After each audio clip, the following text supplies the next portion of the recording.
యేసు ప్రభు దేవుడు, ఆయన దేవుని కుమారుడు. ఆయన మన కొరకు ఈ లోకంలో దీనుడిగా తగ్గించుకొచ్చాడు. ఆయన రాకతో మన జీవితాలు మార్చబడ్డాయి. ఆయన రాకతో మన బ్రతుకులు పరలోక రాజ్యానికి వెళ్తానికి, పాపం బట్టి, అంధకారాన్ని బట్టి నరకానికి పోవాల్సిన మనకి మోక్షాన్ని ఇస్తానికి దేవుడు తానే సృష్టికర్త, తానే ఇందాకే చదవాలన్న వాక్యంలో సమస్తం ఆయన ద్వారా చేయబడింది, ఆయన కొరకు చేయబడింది, ఆయన బట్టే ఉంది. Creator himself came, he said let me fix this error. ఆదామా, నువ్వు చేసిన ఎర్రర్ని నువ్వు నరరూపుడిగా చేస్తావు, నేను దేవునిగా చేస్తే తప్పైపోతుంది, అందుకని నేను నరుడిలాగే వచ్చాను.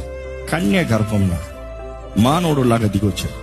చిన్ననాటి నుండి ఒక బాలుడు ఎదగాల్సిన రీతికి ఎదిగాడు. చిన్ననాటి నుండి అన్ని విషయంలో శోధించబడి, అన్ని విషయంలో he had to prove himself perfect. ఆయనలో ఏ ఒక్క లోపం కలిగినా కూడా not qualify, he had to be 100% perfect.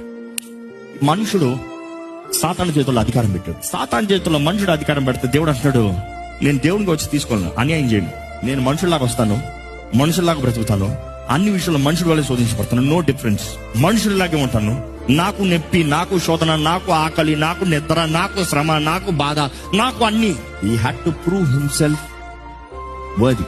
ఈరోజు మిమ్మల్ని అడుగుతున్నానండి, దేవునికే చాయిస్ లేదు, అదే దేవుడు అంటున్నాడు నీకు కూడా చాయిస్ లేదు. నువ్వు నన్ను వెంబడిస్తావా, నా సిలువ ఎత్తుకుని నిన్ను నువ్వు ఉపేక్షించుకుని వెంబడించు.